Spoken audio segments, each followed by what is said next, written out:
She was listed as an enemy combatant. She was armed, unconscious, and bleeding in the middle of a forest that had no business having either of us in it. And I did what apparently no one— Scene 1: The Forest. The war between the Galactic Accord and the Vel'Nari Collective had been running for 3 years, 4 months, and, by Roan Callister's personal count, approximately 11 days longer than any sane analysis of the situation should have allowed. He was not a soldier anymore. He had been once, for 6 years, and then he had taken the discharge with both hands and retreated to the cabin his grandfather had left him in the mountains of northern Canada, where the trees were large and old and completely indifferent to the politics of the galaxy. The war had followed him anyway. Not literally. There were no battles here, no Vel'Nari ground forces pushing through the pine forest outside his window. But the supply disruptions had reached even this far. The communication blackouts.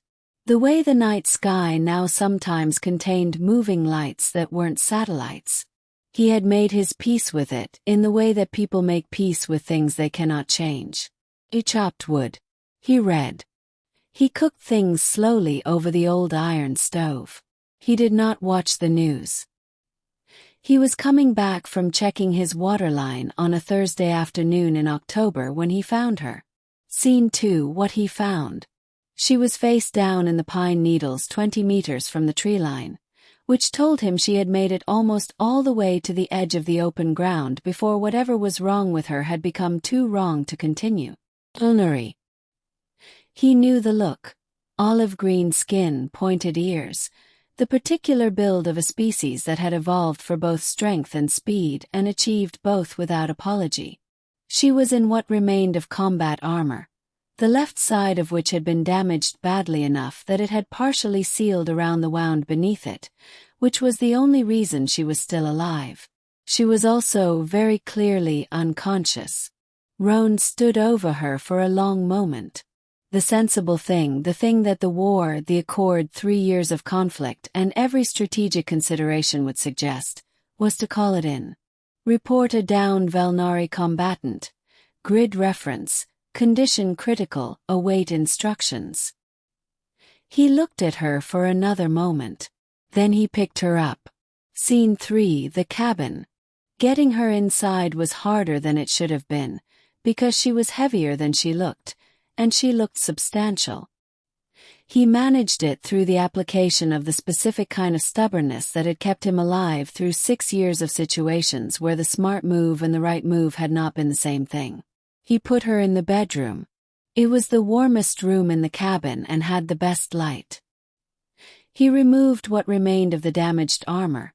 Carefully, the way his field medic training from a decade ago came back to his hands like something that had just been waiting to be needed, and assessed the wound underneath. It was serious. It was not, he thought, immediately fatal if treated correctly. He treated it correctly. It took 2 hours and the entirety of his medical supplies, and a level of concentration that left him sitting in the chair beside the bed afterward with his hands slightly shaking from the sustained focus. Then he found the heaviest blanket in the cabin, the patchwork quilt his grandmother had made, which had kept 4 generations of Callisters warm through Canadian winters, and spread it over her. He went to make coffee. He was going to need it. Scene 4: Waking up. She woke at dawn. Roan was in the chair beside the window, reading, when he heard the quality of her breathing change. He set the book down and waited. She came awake the way trained fighters come awake. Fast and complete, no intermediate stage of confusion, eyes open and assessing before her body had fully decided to move. She took in the ceiling, the walls, the window with the lace curtains and the pine trees beyond, the bookshelves, the lantern on the shelf, the painting. Then she took in the blanket. She looked at it for a long moment, this patchwork of color and texture, clearly handmade, clearly old, clearly not military or medical or functional in any tactical sense. Just warm. Just a blanket that someone had put over her. Her eyes moved to Roan.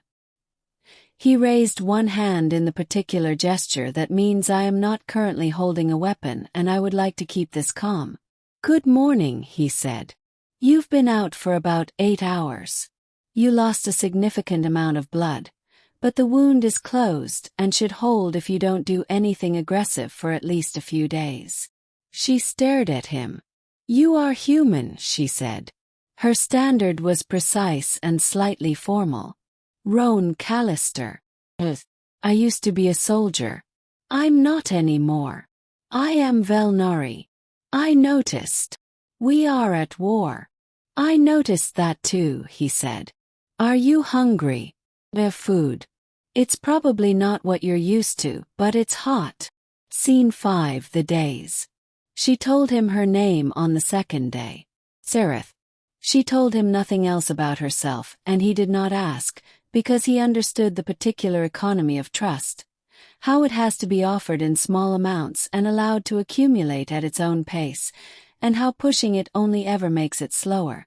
She sat in the bed and looked out the window at the forest and the mountains and the enormous, uncomplicated Canadian sky.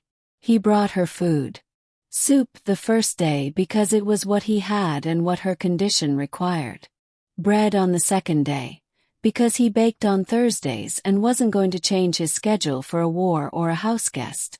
Something more substantial on the third day, when she was clearly well enough to need it.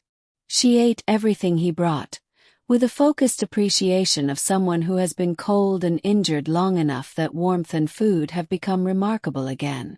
On the third afternoon, she asked him a question. Why did you bring me inside? Roan was at the stove, not looking at her. Because you were hurt. I am your enemy. You were hurt, he said again, as if this answered the second statement as fully as the first. Which, in his view, it did. She was quiet for a long time after that. Scene 6, what she said. On the fifth day, she was well enough to sit up properly. She sat on the edge of the bed and looked at the room around her. At the books, the lantern, the painting of the forest that looked almost like the forest outside the window, the patchwork blanket folded at the foot of the bed. Roan was standing near the window, where the light came in gold and long through the lace curtains.